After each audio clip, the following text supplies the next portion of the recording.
Bine v-am găsit! O nouă ediție Unguri despre unguri în frig, pentru că trebuie să explorăm și așa ceva, cum este să vorbești despre unguri în limba română când este frig și se vede ce vorbim în imagine. Sperăm că ne urmăriți pe toate alea, pe Facebook, suntem și pe YouTube, ne găsiți și pe alea unde ne puteți asculta și e bine dacă faceți asta, pentru că noi încercăm prin toate modurile să ajungem la dumneavoastră și să spunem, sperăm, lucruri interesante despre noi, ungurii, în limba română, cât știm noi românește. Noi sperăm că măcar se înțelege, așa trece mesajul către dumneavoastră. Dacă nu, poate după un timp o să punem și text de desubt să puteți citi, dar până atunci mai avem invitatul de astăzi. Unguri despre unguri nu este despre politică. Cred că știți, am spus asta de foarte multe ori. Nici invitatul de astăzi nu este din sfera politicului, dar are un trecut întunecat. Negru. Covaci Peter sau Peter Covaci? Cum preferi? La tine Peter Covaci, în podcastul ăsta Peter Covaci. Pentru că vorbim românește. Pentru că vorbim românește, dar mă enervează foarte, foarte mult că ziariștii români nu pot să priceapă care este prenumele și care este numele. Domnul Hunor și Servus Kelemen non-stop apare în pentru că sfera publică. Noi, ungurii, de foarte multe ori avem ambele nume care pot fi și primul și al doilea. Eu sunt norocos. Covaci și în română are Covaci și Peter și în român, deci mă descurc. Adică se descurcă românii cu mine. Hai să începem cu ștergerea trecutului negru. Cum ai ajuns tu în politică, de fapt? Nu am știut unde ajung și eu nu am vrut să ajung în politică. Deci dacă cei care se uită la noi, deci nu ești din PSD, nu ești din PDL, nu ești din USR, nu ești din niciun altă formațiune care a fost în ultimii 30 de ani în România, ai fost în UDMR. Da, nu sunt traseist. În 99 eram student și pe vremea noastră mergeam la cursuri, deci nu cârciumă și chestii din astea, că nu prea existau atunci, știi foarte bine și tu. Da. Deci am ieșit din clădirea centrală a universității și pe un stâlp a apărut un mesaj: UDMR, Organizația Națională a UDMR-ului, caută în biroul de presă voluntari. Și am zis că dacă tot s-au terminat cursurile, hai să mă duc să văd despre ce este vorba.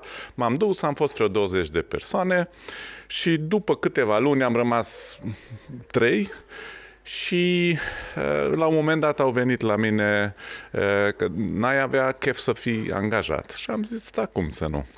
Și atunci acolo am început, în 99, în birou de presă, am arhivat ziarele, am făcut serocopii cu articolele despre UDMR, pentru că pe vremea aia internetul era cam slăbuț. Și pus la dosar, frumos. Și am pus frumos în dosar și se pare că am făcut această treabă foarte bine, că m-au întrebat dacă vreau să fiu angajat. Și de atunci, timp de 18 ani ai ajuns pe cele mai înalte culmi. La un moment dat mi-era frică să nu cad așa de înalt am ajuns, dar cam la 2, 3, maxim 4 ani întotdeauna făceam ceva altceva, deci se schimba activitatea, tot în UDMR sau tot în sfera publică. Deci până la urmă, revenind la întrebarea ta, n-am știut unde mă duc, până la urmă a început să-mi placă și am rămas aproape 20 de ani. Și ai fost președinte executiv, sau cum se numește asta? Da, președintele executiv, care pe baza statutului este prima funcție după președinte. În 2011 am fost ales în această funcție, în funcția de președinte executiv, în momentul în care Hunor Kelemen a ajuns președintele Uniunii, el m-a propus și am fost ales. Și cum te-ai lăsat de acest viciu? M-am lăsat în 2016, după alegerile parlamentare, în decembrie. unde UDMR a primit foarte multe voturi și un procent neașteptat de mare, deci peste 6% și în alegerile precedente undeva UDMR s-a deci situat nu a fost o între 5 și demisie 6. de onoare pentru rezultatul foarte prost. Nu, am terminat pe o pantă ascendentă, deci a fost exact momentul în care trebuia să spun că până aici vă mulțumesc. Deci nu am ieșit cu ușa trântită, sunt în relații foarte bune și de atunci cu colegii mei de acolo, așa că mi-am zis ar trebui să mă întorc în presă. 18 ani sunt destul de mulți și am revenit în presă. Și așa am ajuns să fim colegi la Radio Cluj. Tu fiind șeful, eu angajatul, poți să-ți torn o pălincă cu această ocazie? Da, angajatule, te rog, toarnă-mi. Pentru că Unguri despre Unguri întotdeauna are parteneri, sponsori, putem să zicem și așa, și întotdeauna ne alegem partenerii cu gândul să ajutăm și noi. Partenerii noștri sunt cei de la Sat în Oraș. Poate știi, dar eu spun pentru cei care se uită la noi, ei încearcă să ajute fermierii, gospodarii din zona Clujului și aduc foarte multe lucruri de prin zonă, de exemplu, untură de mangaliță sau un soare, cum se mai zice până noi. Ceapă, nu știu din care sat, dar mă gândesc că de undeva unde au ceapă bună și din astea am pus pe masă și pălincă de caise, este asta. Hai să vedem mai multe ce știe. Sortimente. Te-am rugat să mă inviți când sponsorul îți dă și pălincă și uite că am rezolvat. La miros e perfect.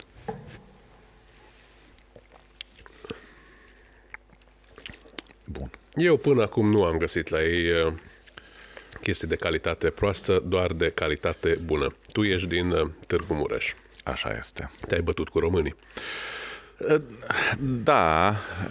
Deci Târgu Mureșul pe vremea mea, eu acolo am terminat liceul și până la 20 de ani am stat acolo, deci până în 1994.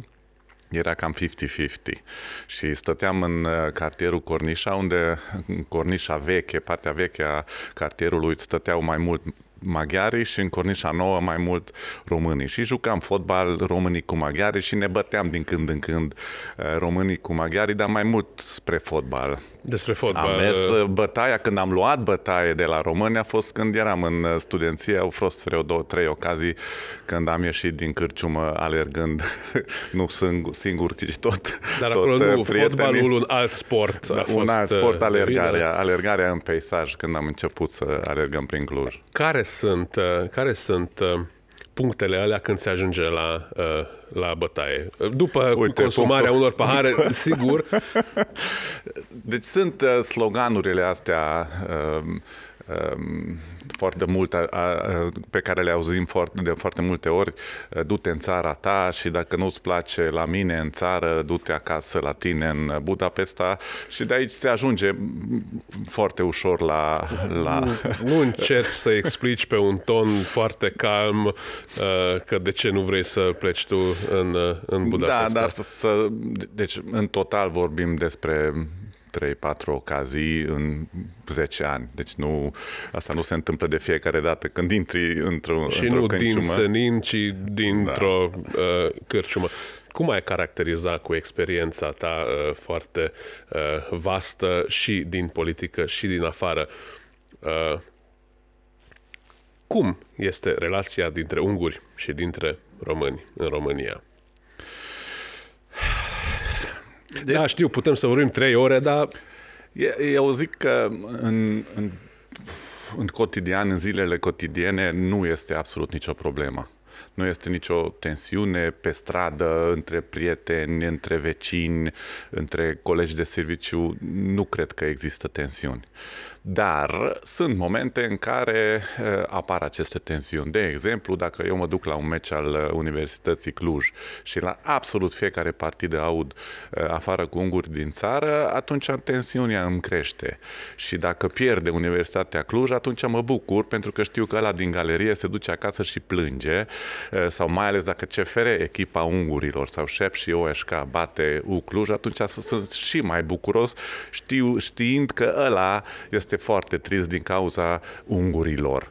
Deci acolo, deep inside, acolo există și de o parte și de cealaltă ceva. Probabil și Galeria U se bucură la fel dacă a câștigat. 100%, dar măcar Șepși OSK sau Galeria Șepși sau Galeria CFR nu strigă Trianon sau prostii din astea. Hai dacă am ajuns atât de repede la fotbal și stadionul este locul unde cel mai repede probabil apar aceste sloganuri.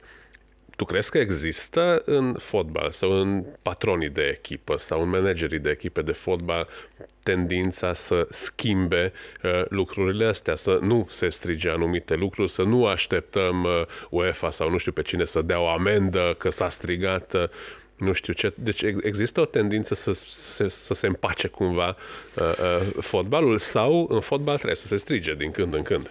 Depinde de om. Eu sunt sigur că, de exemplu, Galeria FCSB-ului sau fosta Steaua, pentru că în momentul de față FCSB a cam rămas fără galerie tocmai din cauza lui Gigi Becali.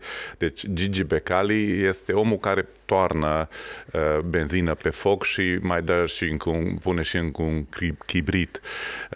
În apropiere să... Da, știu foarte bine că la un moment dat Poli Timișoara și ei au o galerie destul de care vociferează și fac scandal.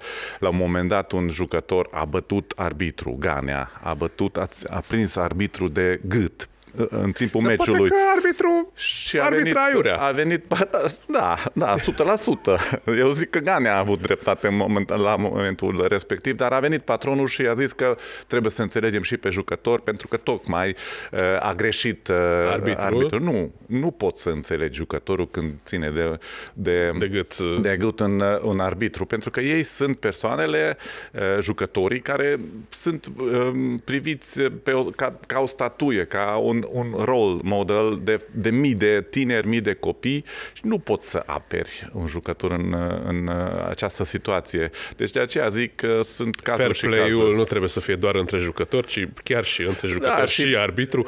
Da, și nu neapărat patronii sunt de vină. Eu cred că bine, dar dacă are o galerie care strigă tâmpenii pe stadion, dacă echipa dă un mesaj că vă rugăm să nu, noi credem că nu este ok să, nu se schimbă ceva. Ar trebui să se schimbe. Dar sunt mesaje de genul ăsta? Nu prea sunt. Și cultura galeriilor nu prea există. Deci când echipa ta câștigă, joacă FCSB cu orice, Clinceniu. Atunci ce strigă în minutul 90 sau după fluierul final Galeria FCSB-ului, o grămadă de galerii, nu e Dinamo. Deci se bucură raportându-se la inamicul de o viață și nu se bucură pentru faptul că au câștigat meciul respectiv. Deci eu zic că lipsește cultura de pe stadioane. Nu zic că trebuie să mergem cu o carte sau nu știu cu ce în galerie, dar totuși ar trebui să găsim undeva un echilibru. Reconciliere. Eu am auzit foarte mult cuvântul ăsta, dacă ești un pic de pe stadion sau chiar și pe stadion. Tu crezi că avem ceva de împărțit sau de povestit, de pus la punct, de reconciliat? Unguri și români. Sau nu avem? Avem, pentru că avem o istorie comună, unde fiecare Nu avem o istorie comună, avem două istorii absolut separate, cu niște puncte la care, în loc să fim mai aproape unii de alții, sunt chiar punctele comune la care gândim absolut diferit. Da, reformulez, avem o istorie comună prezentată în două feluri absolut diferite. Românii cu partea lor, maghiarii cu partea lor, dar istoria este comună. Evenimentele fierbinți sunt comune cu români și cu maghiari.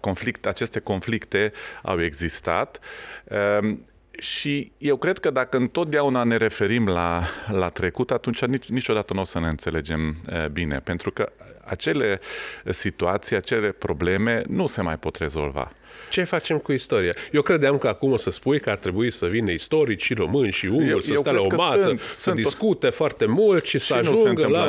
Și nu se întâmplă nimic. Și atunci... Pentru că dacă eu am o credință, eu ca maghiar sau românul ca român are o credință că Avram Iancu a fost bun sau a fost rău, o comisie mixtă de istorici nu va schimba această preconcepție niciodată. Dacă eu mă enervez că de ce a trebuit numit aeroportul din Cluj-Napoca după Avram Iancu și nu după un aviator.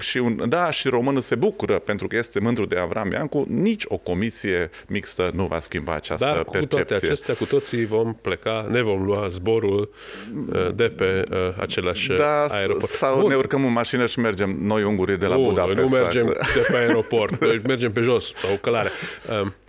Bun, și atunci lăsăm istoria deoparte și ne uităm numai înainte. Noi ungurii niciodată nu ne uităm numai înainte. Da, dar aceasta este singura variantă. Dacă ne uităm înainte, ce putem să facem în comun? Pentru că și eu vreau să mai trăiesc mai bine, vreau să am salariu mai bun, vreau să am o casă mai bună, vreau să am acces la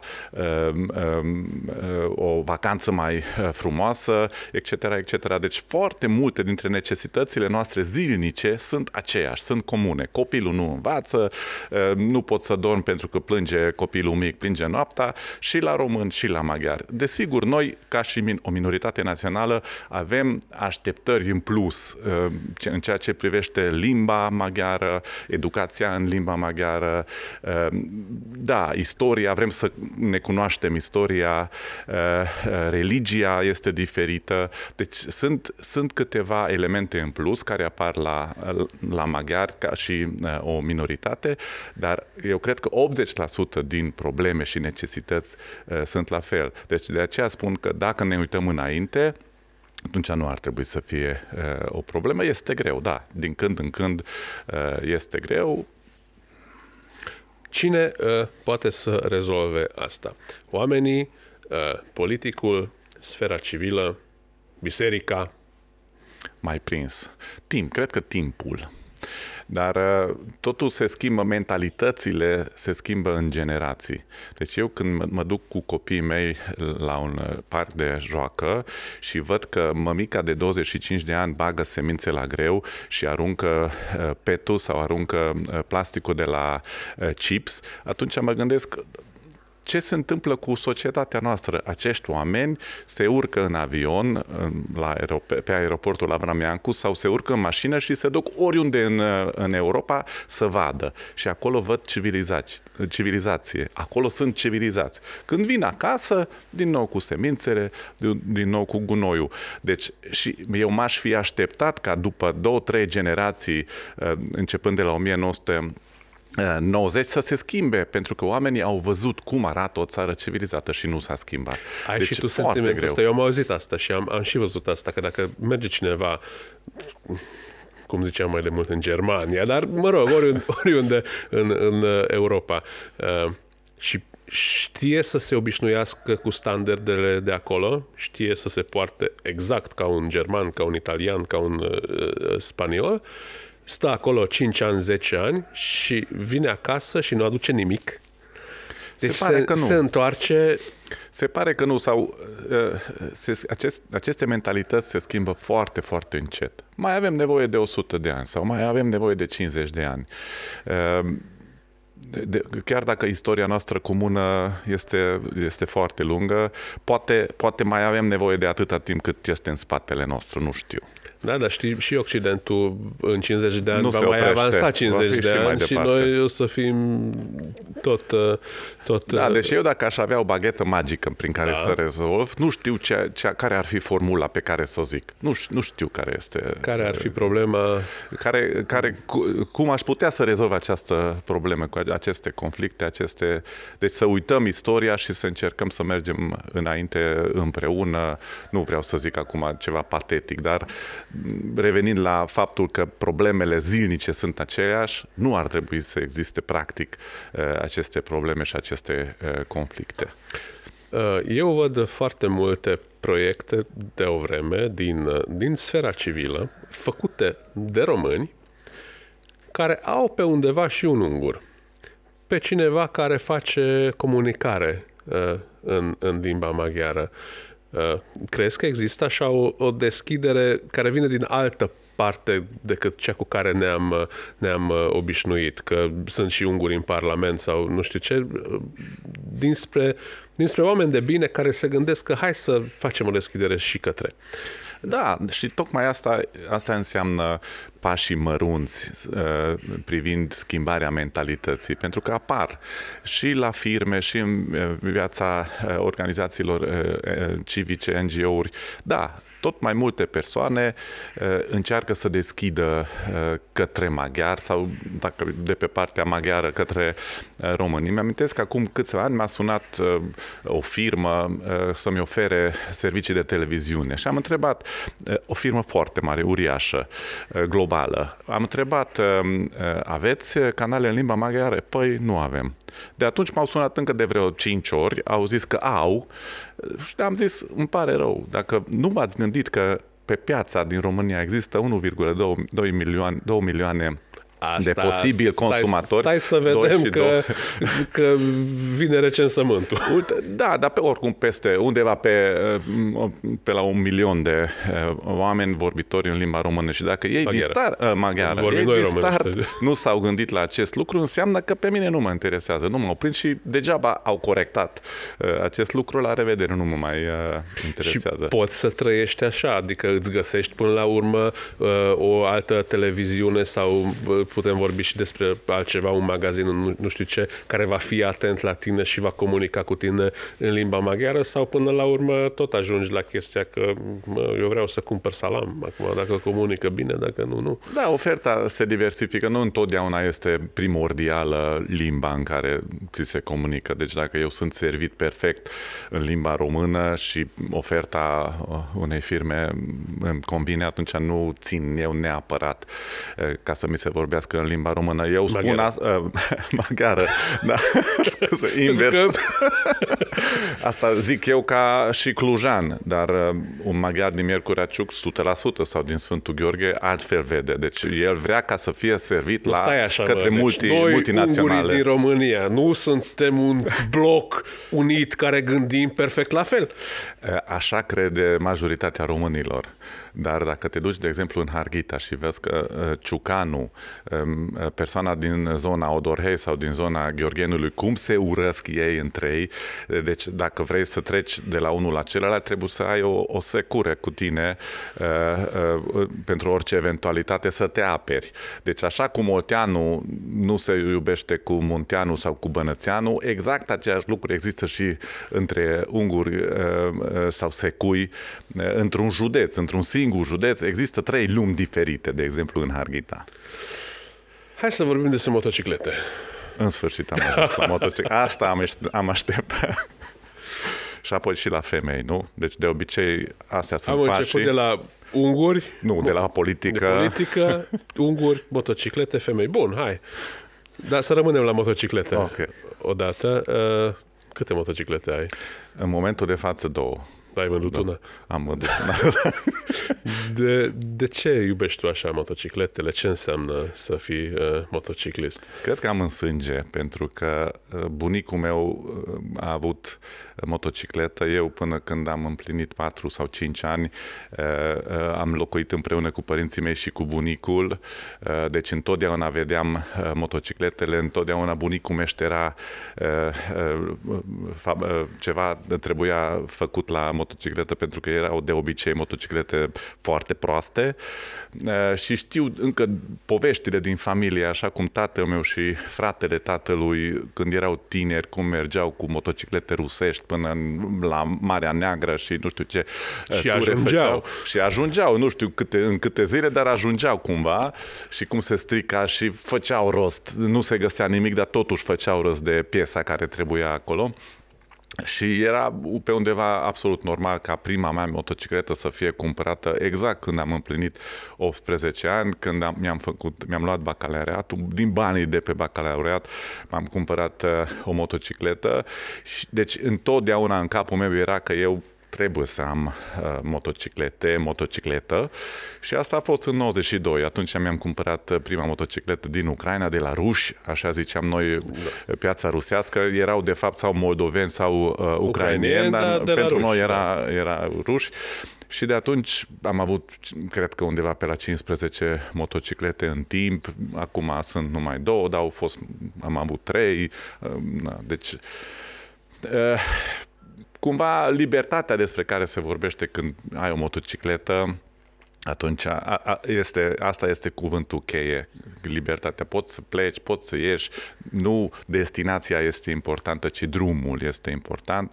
Și când nu mai pot de copiii mei de 5 și de 7 ani, atunci mă urc pe motor, fac o tură și am venit, am la un renăscut. concert Rammstein la Riga unde? Am fost, da, acum 2 ani, chiar înainte de pandemie, am mers o săptămână singur cu motocicleta, 3 zile dus, o zi la Riga, la concertul Rammstein și 3 zile întors. A fost ceva incredibil. Singurel, fantastic. Fără destinație, întotdeauna undeva după 5, după masă am început să mă uit unde o să dorm. A fost extraordinar. Cum e să circul cu motocicleta în România, în Cluj? Este o diferență enormă între vest și România. Deci, dacă mă duc spre vest, fac o tură de 2 săptămâni în Alpii italieni sau în Austria și când mă întorc, primul claxon este de la graniță până la Borș. Primul claxon. Până atunci niciun claxon. Toată lumea este atentă la tine, te respectă în circulație, în trafic. La noi, ăla mai mare are prioritate. Și mașina de obicei e un pic mai orice mare. Mașină este dar și mai mare. motocicliștii pot să fie enervanți, deci... Da, și eu sunt enervant de câteva ori. Dar nu, când eram mai tânăr am fost mai enervant ca și motociclist, da, dar statisticile arată că, din păcate, accidentele, undeva pe la 70%, accidentele sunt din cauza neatenției șoferilor de autoturism. Zici tu, ca motociclist, da. Sigur că da. Bun, mergi la chestii de astea cu 100 de motocicliști, cu concert, la cu parade și la festivaluri. La parade mă duc. Deci în Cluj sunt 2, 3 în fiecare an și mă duc la fiecare. La întâlnire de motocicliști nu mă mai duc așa să dorm acolo. Pentru că pe vremuri, când eram tânăr și neliniștit și rocker, se vedea că sunt rocker, se vedea pe mine, atunci mergeam frumos vineri, ne îmbătam, rock, băutură și am ajuns duminică dimineața ca să venim înapoi. Dormit în cort. A fost fain, un chef fain, în fiecare an mergeam, anual mergeam la 3, 4, 5 întâlniri. Acum mă duc aici lângă Cluj cu copiii, ne uităm, bem un suc, mâncăm un mic și venim acasă. Și le povestești că întotdeauna tu ai băut numai suc. Asta știu de acasă ei. Hai să vorbim despre femei, dacă ai propus tu. Cum este relația? Deci, tu poți să faci curte la o româncă, cum vezi, nu acum fiind Doamne ferește, cu familie și copii, dar în general sau în trecut, cum vezi, se trece peste chestia asta de diferență etnică în general sau totuși să fie totuși unguroaică, să fie totuși un maghiar, să nu te încurci cu ungurii, dragă, să fie român? Statistic vorbind, cunoscând sau citind pe această temă, se trece. Se trece mai ales în zonele unde numărul maghiarilor sau ponderea maghiarilor este scăzută. Pur și simplu nu ai posibilitatea să întâlnești o fată sau un băiat maghiar. Nu există educație în limba maghiară unde în clasă să socializezi cu maghiarii. Nu sunt destui unguri. Nu ajunge pentru fiecare fată sau fiecare băiat. Și româncele sau românii sunt mai frumoși. Și cu mai mulți bani. Dar, de exemplu, în Cluj, unde ponderea nu este mare, undeva pe la 16%, dar este o comunitate de 50.000 de maghiari, deci este o comunitate importantă, locuiesc la Cluj atâția maghiari ca la Sfântul Gheorghe. Acolo doar că între foarte mulți români. Da. Acolo este un pic altfel. Deci eu chiar în familie, dacă nu mi s-a spus niciodată, dar era undeva în spate o așteptare ca să am o prietenă sau ulterior o soție vorbitoare de limbă maghiară. Eu țin minte, îmi povestea un coleg din radio, eram, nu știu, la un curs ceva, foarte, foarte mulți ani în urmă, și îmi povestea că a întâlnit o fată, o unguroaică la mare din Sfântul Gheorghe, el fiind, nu mai țin minte bine din ce oraș, dar din Iași, din Craiova, nu era din Transilvania, și s-a dus acasă și a zis la taică-său că tată, după fată, mă duc la Sfântul Gheorghe, asta cândva în toamnă sau în iarnă. Zice, mă, nu te duci la Sfântul Gheorghe, că s-a terminat sezonul, acolo e frig și se gândea la Delta, că se duce la Sfântul Gheorghe. Și, nu, în Covasna, nu te duc, drag, te omoară aia. Zice, nu mă omoară, că i-am cunoscut la bă, te omoară. Deci cred că cu o generație, două în urmă erau și mai problematic. Da, mai ales în secuime, deci acolo cred că era un conflict în familie uriaș. Deci dacă intra un român în familie, ieșeai tu. Da, și adevărul este că există câteva puncte de conflict. De exemplu,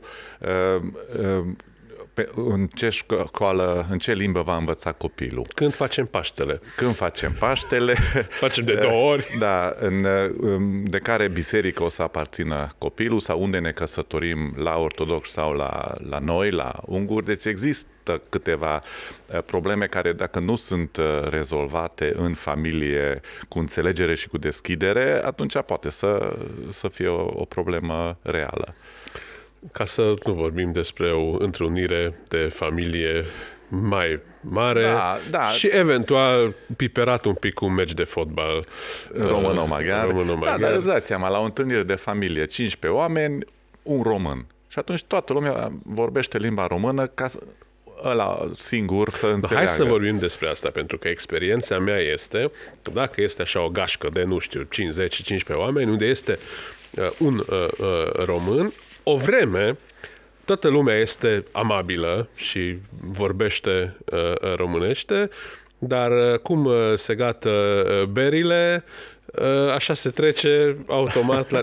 Pentru că, normal, vorbești mai ușor, spui un banc mai ușor în limba maternă și bine dacă rămâne unul care să mai stea de vorbă și în românește. Ai dreptate, se întâmplă. Băiatul meu, ăla micu, este încă la grădiniță și sunt foarte multe familii mixte însemnând și poloneză, maghiară, maghiar din Ungaria, român din România și de multe ori vorbim la întrunirile cu părinții în limba română, chiar dacă majoritatea, peste 90% vorbim maghiara.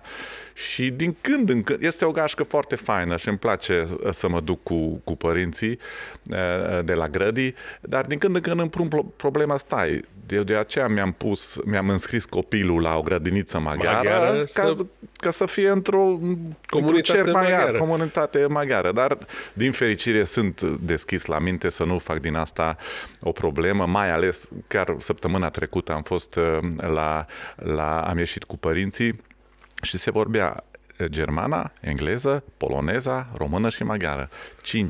5 limbi se vorbea non-stop, mi s-a părut foarte interesant. Din care nu înțelegeai doar vreo 2, 3, dar merge. Până la urmă. Eu zic că se schimbă încet lucrurile. Am de anunțat niște lucruri foarte importante. Trebuie să spun că podcastul Unguri despre unguri, trebuie să mă uit pe telefon, este ajutat de Sat în Oraș, magazin de produse locale. Ei au și în târg, în acele momente când pandemia le permite să facă târgul. Mulțumim pentru Video Pontes, Fundația Donat 160, domnul Laszlo Lorand sau Lorand Laszlo, domnul Betlendi Tamás sau Tamás Betlendi și Kőműves István sau István Kőműves, care este responsabil pentru toată frumusețea de aici și pentru faptul că se vede podcastul pe internet, pe YouTube, pe Facebook. Mersi mult că ai venit. Mulțumesc, că ai găsit. Și așa la sfârșit. Subscribe.